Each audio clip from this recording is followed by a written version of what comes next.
What's up? What's up? What's up, man? That intro got me pretty excited. Like, I like the snow coming down there, even in Atlanta, right? Yeah. It's artificial, obviously. That's how we do in Atlanta. We can't do real snow. So, what's up, everybody? So, like, here with another episode. Just you know, once again, every Thursday, 11 o'clock. Interviewing an agent that's killing in their industry, and I'm delighted to have my friend Alex here today, just to kind of share his journey, his experience, some stuff that he's been able to do in real estate down in Florida, and we ended up connecting in Cabo, Mexico. And we want to get into that story. But what's up, Alex? Man, how's it going? I'm doing great down here, James. Thanks for having me on, man. I'm excited about the episode. Yeah, man. Yeah. So before we get into everything, can you tell everybody a little bit about who you are, your background, things of that nature? Yeah. So we were actually just wrapping off of a line here. I'm actually from originally from New England, and I moved down to Florida about 25 years ago in a different life when I didn't have as much gray hairs and many wrinkles on my face. But I moved down to work on private yachts. I kind of wanted to chase that, wanted to travel, and I wanted a life of freedom. So even back then, kind of like what we're doing now, right? Like working towards a real life by design and a life by freedom. But so I ended up working on private yachts for a couple of years, a few 6 Atlantic crossings all through the Caribbean, up through the eastern seaboard, down to Cayman Islands, and got to see a lot of the world and got paid for it, but I was doing it on someone else's dime. So I was on someone else's dime, but I was on their time. So there wasn't real freedom. So when I was in my 20s, it was very novel. It was a cool thing. And then I realized I was just kind of a high paid servant. So I said, well, if I'm going to be a servant, then I want to be an even higher paid servant. So I got into real estate about 20 years ago. I moved up from Fort Lauderdale to Stewart, where I am now. And long story short, I've gone through the journey of a single agent, starting a small team, had the trials and tribulations of having a team, understanding some things, not understanding a lot of things. And, I guess we can talk about the journey from there. But right now I have a team of 10, we just brought on our 10th buyer's agent. We're going to do about 275 transactions this year, about 65 million in volume. So I guess I figured a few things out, and I'd be happy to share any of that with the audience and see where the conversation goes from here, man. Oh man, that is awesome, man. Congratulations on your success for that. You know, coming from where you originally was from, coming to Florida, like what was that transition like? When you getting into real estate. I mean, I know you said that you were working before, but a lot of people their biggest things like I don't know anybody, I don't know how to get business and things of that nature. What were some of the things that you did in order to kind of get to that 275? Wow. Well, that's a journey there because it's 20 years. So um, I would say that the roots of part of, you know, I like complicated things, yet I like to figure them out and boil it down to like what are the simplest ways and mantras and a way to live by. So when I went from 0 to 275 deals, like it's been kind of like this. I've never been a year where I've made less. There's never been a year where I've sold less homes that have been under my name.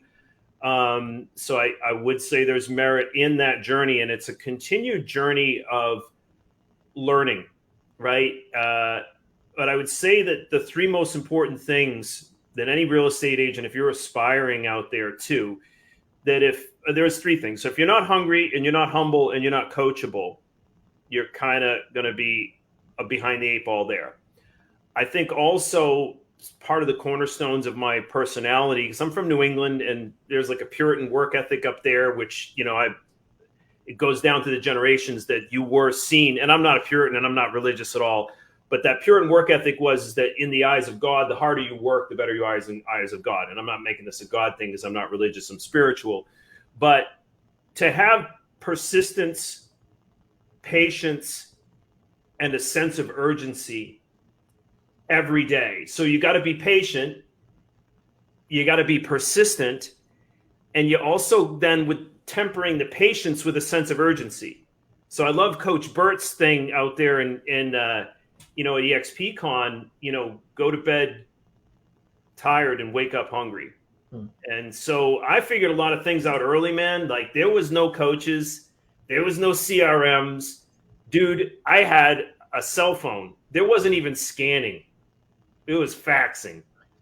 So I would like go into the first thing that I figured out was I sold land in Sarasota County, which is on the west coast of Florida, just because a group that I was in, and I thought it was the next big thing, and blah blah blah.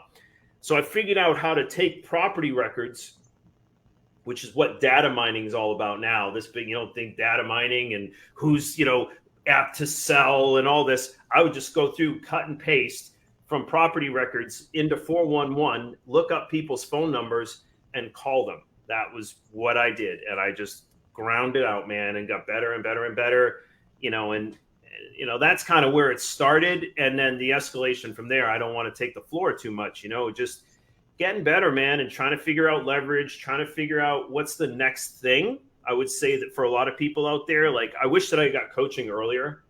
I kind of figured a lot of it out on my own, but made a lot of mistakes and spent a lot of money with people's shiny objects that were going to solve problems for me. And some of them would have worked if I'd given them a better bet. Some of them were bunk. But, I would say that persistence and patience and essential urgency, just waking up hungry, man, and going after it every day. Yeah. I mean, you said a lot, just, like you said, going through phone books and making dials, doing the things that other agents, probably would not have done at that particular time, just kind of figuring stuff out. Like, I think we've all like just spent money or wanted to spend money, but, like you said, on shiny objects. But like you said, it's that consistent work ethic behind it. I've talked to a lot of people. They're getting leads coming in, and the first thing you hear is from like, "Oh, these leads are no good." And it's like, well, I mean, how long have you been calling them? Oh, I've been calling them for like 2 days. Like 2 days, like I've been calling for a week. A week. Like, what are you talking about? Like, how do you know they're not good? Just call them within that short period of time. Pick numbers out of a phone book and call them and see what kind of good leads you're gonna have at that particular time. So that persistence, what we were doing, that, obviously that help kind of grind things out and make things better, right? Yeah, I love that, man. Like, and I think that, unpacking that a little bit more, if you are a student, that's my whole thing of learn. Like, if you're going to have a perception or an opinion about something, but you don't have a point of understanding, it's flawed. It's flawed thinking. And then you're going to have emotions of like, those leads suck and I'm angry and somebody sold me crap. It's like, well, if you don't understand, to James's point, that an online pay-per-click lead, if you can get a 3% conversion ratio over 180 days, so that's 3 closings, 180 days, to your point, well, how many times did you call them? Well, it's 10 calls, 4 texts, 4 emails, over 14 days, 10 times, and then all of that. Then if you should get, with good skills, a 3% conversion ratio. So if you get 10 online leads and you're like, I called them each, 1 or 2 times, they suck. And it's like, you don't even understand the formula. Like you don't understand the premise of where you're even starting. So I think that coaching and listening to podcasts like yours, James, of, hey, like you probably have to put more time in. I think so many people want, like I always say, the Starbucks has got to be the half double decaffeinated half calf. And it's got to be absolutely within like 3 minutes now. And people have this now instant gratification mentality that gets sold to them in some ways. And so they believe it and they pay for it. And then others, just don't understand. I don't know. I don't want to get into the work ethic thing because that's a whole nother thing. But I think just understanding your numbers and listening to guys like James, you're putting good stuff out there, man, and giving people an understanding of, hey, if you're in business, like, you should be doing it for 8 to 10 hours a day, especially as an entrepreneur, which we are, Yeah. I mean, one of the things that I did, I remember when I was really kind of launching my business is, I had these time frames when I used to make the calls. And, those time frames were never convenient because, you're calling people and trying to get in touch with people that have, regular work schedules and regular jobs. So, I mean, I used to be in the basement sometimes, and my wife used to bring the food down, and, just kind of just grinding it out, like you said, because, if you want to be successful, it's like this big boulder. It's going to take a lot to get that boulder moving. Once it gets moving, then you're able to walk with it, and then you're running with it, and now you're chasing the boulder. But until you put that time in the beginning, like the rock is not gonna move. You're gonna have to put that time in order to get that thing pushing. And it sounds like that's exactly what you did with that. So, so going from there, obviously, starting to be successful as a single agent, and now you're wanting to, have leverage, right? Leverage, being able to have a team and able to grow like that. How was that process? What was that transition like? Painful. Okay. I think it's the bane of the entrepreneur. If you're not ready to just get knocked down, have you ever heard the 10,000 hour rule? No, I haven't heard of that one. So the 10,000 hour rule is like similar to Pareto's principle of like 20% of your activity will account for 80%, like 20% of the agents do 80% of the business. Well, that's actually a law of the land. Like 20% of the 80% of the food is made on 20% of the land. 80% of the stuff that comes out of the ocean, the food that comes out of the ocean comes from 20 parts of where they're fishing. So, and it's a basic law of principle, but the 10,000 hour rule is that to be a master at anything, and I just heard this the other day, they say for a black belt to become a black belt in karate is 10,000 hours. That's what the senseis will tell you. That you have to put the time in, and there's no hack. There's no funnel that's going to funnel you to success. So the hours is what you're talking about, bro. I love that. And I just had a picture, a vision of you down in the basement, or it's like smiling and dialing, and like, baby, I got to do this. And she's bringing the food down for you. Like having a great woman that you have, like believing in you and like, hey, you're like, I'm doing this. I've got to grind. You've got to put the time in. So that 10,000 hour rule, I heard this the other day. I don't know if any good reading out there, to be a good student, I think, is to be understanding psychology, especially in real estate, understanding personalities, disc profile, that kind of stuff. Robert Greene has a great book. He's written a number of New York Times bestsellers. I heard a podcast he was on the other day, and he said he will relent on one hack that will get you closer to success faster. One. And that is get a good coach, get a good mentor, because whether it's basketball or golf or baseball or playing the violin or the piano, you can learn it by gritting it out, but you're going to get better faster if you have somebody like, hey, move your hands over here, do this here. Hey, maybe you should get a dialer. You're going to be able to call 3 times as many people, but you still got to spend the time on the phone, and you got to get your skills up for those people, but you will talk to more people faster, right? So the hack is that you can talk to them faster. The coach gave you that. You got to implement that. And then you got to be the James down in the basement grinding on the phone, So the transition for me, man, is just always trying to push myself to be better and to learn how to get leverage, but also realizing there's no hack to getting to 275 deals. Do you know what I mean? Like, and I got a coach right now who's pushing me even further. I'm like, man, 275. Like, I never even honestly saw myself here, bro. I mean, I did. I wrote those visions down, but when I wrote it down, I was like, holy crap, that's a big goal. Like John Kitchen's type. I love him on the intro there of that BHAG, that big, hairy, audacious goal. Like, holy macaroni. I don't know if I can do that, but you got to put it down. So I'm here now. And now I enlisted a coach. It's very expensive, but very worth it. And he's like, 500 deals next year. And I'm like, oh, man. He goes, look, when you're at 30 deals, he goes, tell me this. He goes, is it any tougher now, what you're going through, selling than what you went through selling 30 homes as to selling 275 homes? He goes, are you putting in any more time? And I'm like, honestly, probably less. Yeah.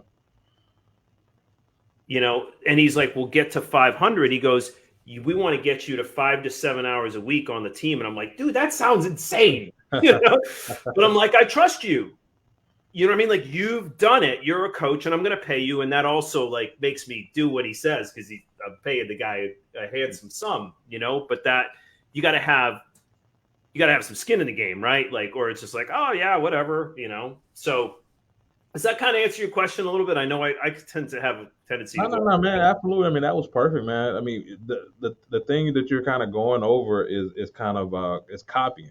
You know, just following the plan that has already been done. And a lot of people, they talk about trailblazers. And my story isn't a trailblazer story. My story is finding somebody that's already blazed that trail, and I'm running because it's already done. Once I get to an end, maybe I'll chop some wood or whatever a little bit, but really I'm looking for that next person that took that trail and, took it to another level. And then I just, went that way. I always tell a little story about myself. I always say it's like, I was a C student in high school, and occasionally I got an A or B depending who I was sitting next to. So I can copy like nobody else. So that was my whole process. So yeah, man, like that's awesome, man. Like the coach aspect of it, and going down that whole route. Now, just kind of leading into that, Cabo, that's where we had first met, and I mean it was probably one of the most amazing trips I ever had. Not only because of the destination, but also because of the material, the sharing, the network, and everything that was going on there. Can you speak on that a little bit as far as like how we connected, and then also like how you was able to connect with so many other people and what they was able to impart? Yeah, I love that, man. When it was that was my first and most amazing mastermind in a hot tub ever. Yeah, exactly. I say that it's true, man. And to get the nuggets that you gave to me, even in the hot tub, I mean, I think that speaks to, hey, if you're getting nuggets in a hot tub, you know that there's just nuggets coming out of every corner. So I would say that it just was so rich, the experience in the excitement is amazing of what we're a part of. I mean, it really is amazing. I was on a sports team when I was in high school that was new. We were with a high school, it was a new high school, so there was like a real electric feel of something new. And we grew, like we were state champions in wrestling in 4 years for a new, and that was just like we had 80 kids in my senior class. And it was just like everybody's so tight. And so I feel like with us, man, like look at what we're doing here. Like we got different businesses and that, but like you just gave to me, you know. Every person, every speaker, I've got a book full of notes, and I just write down the bullet points of the nuggets that I hear, try to assimilate that, and then accommodate that into bringing it back to my business. So there's a quote by Stuart Emery, that actually brought me to our group. I was looking for people of, the quote is, I'm going to paraphrase it poorly, but like, surround yourself with people that ask more of you than you do. Didn't some of your best teachers, coaches, parents, etc. And that passage really was something I read over and over. It's by Stuart Emery. And I read that over and over and over.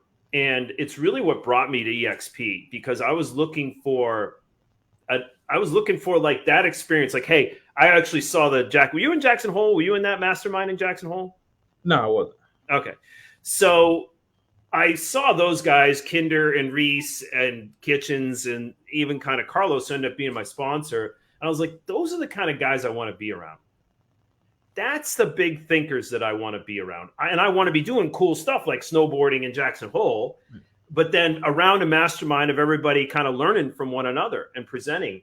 And that is partly what attracted me to this. So, I think that Cabo was something like, that's like, I couldn't even imagine something that big, man. You know what I mean? I thought like this little group and like, all right, it's like, this is like, man, we're in paradise around forward-thinking people in a super progressively minded company that I own a part of with them, that I get to hang out with you. And, it's just like, it's amazing, man. Like, I don't know. I can't put any more words into it. It's just, it's something special. Man, I took pages of notes, and I literally went back when I got back home, and I had to just kind of like break things down, and then just start picking little small portions. And I said, I'm gonna implement this here first. I'm gonna start on this one here second. I'm gonna start on that one third, because it was so much information. The people that I was able to get in contact with, just kind of staying in touch with them, and like you said, like, just kind of, them imparting to me, being able to, do some stuff for them. And I mean, it was like no other. Like, networking is one thing, and that's what we did there. We networked. But when you're able to, how Jay says, one big fire, when you're able to put all the fires together, and everybody's on the same team, like magic happens at that point. And that's how I describe my Cabo experience. It's like, we put all our fires together, and magic happened at that point. And I got so many great friends, people that, I would not have been in touch with before. That is absolutely vital to the improvement of my business and everything else. So it sounds like it was the same situation with you, and we did it all, like you said, in the hot tub. So the whole mastermind was not in the hot tub, by the way. That was a memorable exchange. Yeah, I always say, like, the event itself, like the conference, like being in the conference in the room with hearing the speakers and stuff like that was cool. But honestly, I probably got my best experience in the pool, in the hot tub, on the beach, at the bar. That was the people I talked to and I communicated with, and those little nuggets there. That's what took me the longest. Yeah, it was special. Yep. So all right, so man, so what's so you already said that you're about to go from 275 to 500 deals. So that's already. I mean, everybody, you said it, you put it out there. To that, aren't you? Yeah, I mean, you put it out there. So next time when you hit that 500, you got to come back on, and we got to talk about you hitting that 500 goal. But other than that, like, what are some of the other goals that that you have now for your team? What are you looking forward to going into 2022?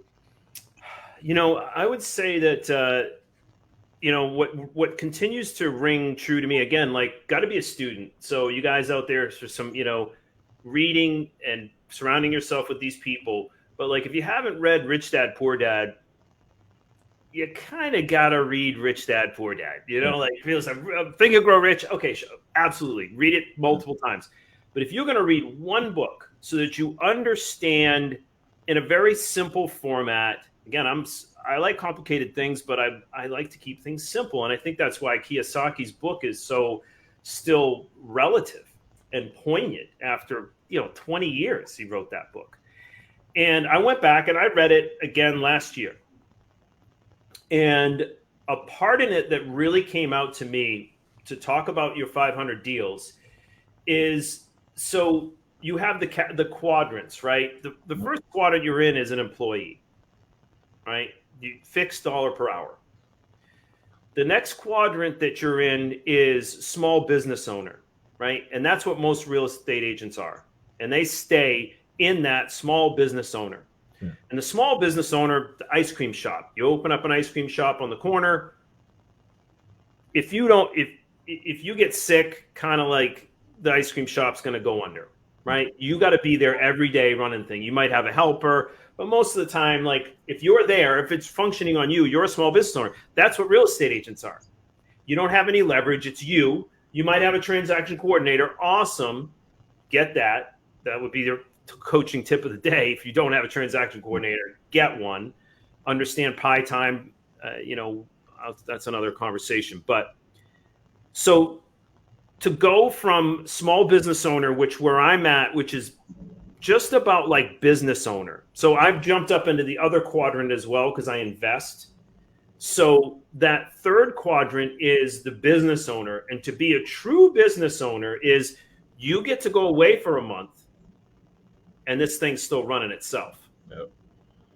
That's a business owner, right? Like, you might have to come in and, make sure that some things are going right and have your CEO role. Like CEOs have it, like they're a business owner, but they're only talking to 3 or 4 to 5 people, right? So that's the beauty of EXP too. Like a person that doesn't have to have a team, you can have a massive amount of leverage. It's a whole nother story, but that's being a business owner. Like something happens to you, you got checks coming in. Yeah. Like that's well played, right? That's a business owner. So I want to get my team to being where I'm a business owner, where it's like, because right now, bro, I'm about 40% of the production. Yep. So like I'm going on a listing appointment this afternoon, right? It's a high dollar per hour. I don't begrudge it. It's, but it's like making the donuts for me. It's kind of like the love is when I get a listing, it's not like, yay. It's like, there's a quarter of my bills or whatever. That's the way I look at it. We talked about it out in Vegas. Like, it's just not as fun as it was. I take it seriously. Yeah. And we give our people a very, very high level of service, and I take it very seriously. However, is it what I ultimately want to be doing for the rest of my life? No. I want to be living a life by design and doing more podcasts with guys like you, and masterminding in Cabo, and you know what I mean? And coming up, hey, I'm meeting this agent up there, and I stop in Atlanta, and we go out and have a nice meal, and I don't have to worry that, I got to go back to a listing appointment, or what's that, like how's things running? So to answer your question for 2022 is I want to get this thing running like a true business, and also concurrently with that be working pretty much not solely, but a larger majority of my time in doing things like this, attracting, recruiting, and traveling the world and getting into international real estate. We just got our group opening up in Panama, which is awesome, right? Awesome, so now Costa Rica is probably next. Dominican, it's EXP's thing whenever they decide to open those things up.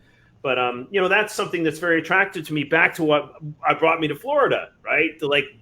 To travel and get to see the world. But now I get to do it on my terms. So it's that life by design is what I'm after in 2022. And I'm just kind of putting the finishing touches, I do believe, on that. And concurrently with that, I made some really good investments through COVID.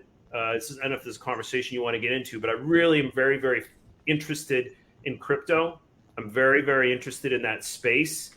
And I think that I do believe it's a big macro play. It's a big conversation. And there's a lot of things that I don't know. As most people, there's not a lot of people that know much about it. I'm going out to a conference next week. It's not convenient for me, but I'm going to a conference to be around people that are really big thinkers in this space. Just like I went out to meet, first time I met Jay Kinder and Mike Reese and Kitchens was in Cayman. I want to be around those people. I want to be in that room, surround yourself with people that ask more of you than you do. So doing more of that. And in that last quadrant is investing. I think investing more in the business, but also investing in things that grow.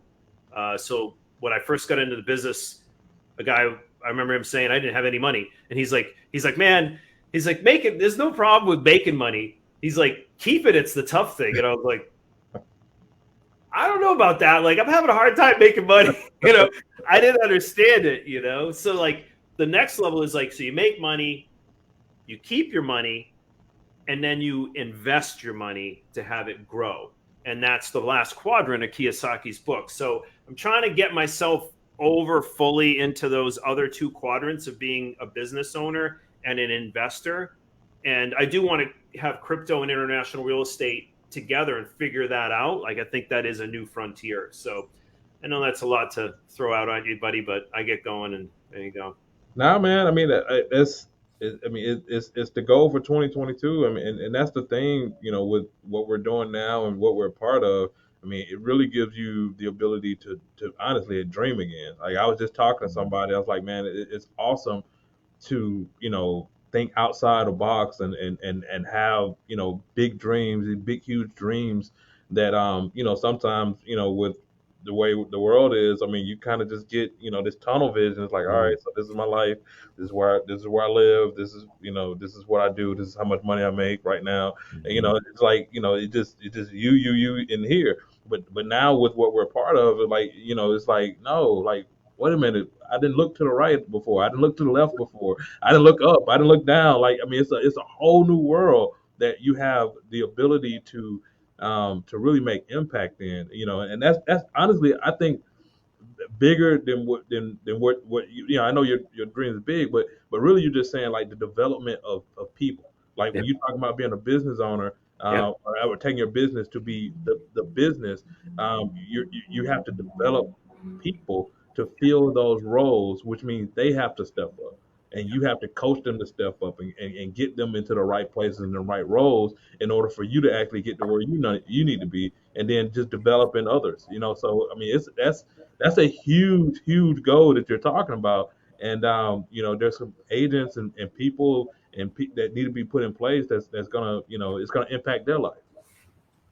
I couldn't have said it any better. And you took the words right out of Coach's mouth. And that's something that's been a mantra of mine for the last, it was a big aha. And that speaks to your acumen for understanding business and how to grow, as you have grown an amazing leveraged business, right? And without having gone the way that I have with the team and all that, right? Like, I mean, you got a small team or you, I know you do, but you got a big organization with, a smaller amount of leverage. And Coach brought up, he said exactly what you just said. He's like, we're not in the business growing business. We're in the people growing business. I was like, man, that's good stuff. It's absolutely true. You got to empower people to be in the right places and build them up. And that's a lot of the beauty of, I think, of being an entrepreneur is, that they marry together. I heard somebody say once that, our business, being an entrepreneur, is basically you get paid for personal development. You get paid for as you grow with personal development, which is an amazing symbiotic relationship. Yeah, man. I was listening to Grant Cardone, and he was actually talking about the fact of how people spend their money, and like a lot of people, they'll go and they'll buy the house or they'll buy the car, or they'll go buy this or that or whatever, but they won't invest in them having a coach. Like you only go as far as your personal development goes. So if you understand that and you start investing in your personal development, your other dreams and everything else is going to start happening in of itself. So man, dude, man, it's been great talking to you, Alex, man. Like honestly, like you got my brain going a little bit, and I'm just thinking about, man, like stuff that that you're doing, and like your plans and your goals. I'm rethinking about my goals as well at the same time, and I'm sure some other people. I mean, you got them, they got their motors going as well. So, I mean, I appreciate it, brother. I do appreciate you jumping on right now. I appreciate you having me. I love what you're doing here. It inspires me. So you're building me, man. You inspire me. Not only by what you've done with your organization, but actually going out there and doing this. And I love that, we're in Vegas and you're like, man, we got to do a podcast. We got to do, get on it. And I'm like, yeah, I'd love to do that. And you know what? You follow through. And I just honor that, man. Like, because you had a couple drinks in you. I'm not drinking. You weren't hammered, but I'm like, I know James is real, but like a lot of people talk, wow, we should do this, we should do that. And it's like, you did it, man. And so thank you. Thank you for having me on here. Thank you for following through. And I think it's a big testimonial to doing the things that you say you're going to do. Just continues to strengthen those wins. So, you know what I mean? Like, it's a big win to do this. And I just want to honor you, man. Thank you for having me on. I appreciate it, man. And we had a good time in Vegas. So Vegas was a good time. So once again, everybody, like I said, every Thursday at 11, we're interviewing an agent that's killing it. Alex, man, once again, we appreciate you, brother, for coming on. I gotta have you back. Especially when we hit that 500, man, like you got to beat your chest a little bit. So get things going. So it'll be an absolute pleasure, and I'm going to have you on. So I'm on it now. I've got my name for my podcast. It's going to be the Agent Power Up podcast. We've already got it done, and I'm going to start shooting some live episodes of it. And you're going to be on, man. I appreciate appreciate you and your presence and everything you've done, and you're an inspiration, James. Thank you. Hey, call me. I'm there, man. Hey, until the next one, man. Appreciate you. And everybody, next Thursday at 11. See you there.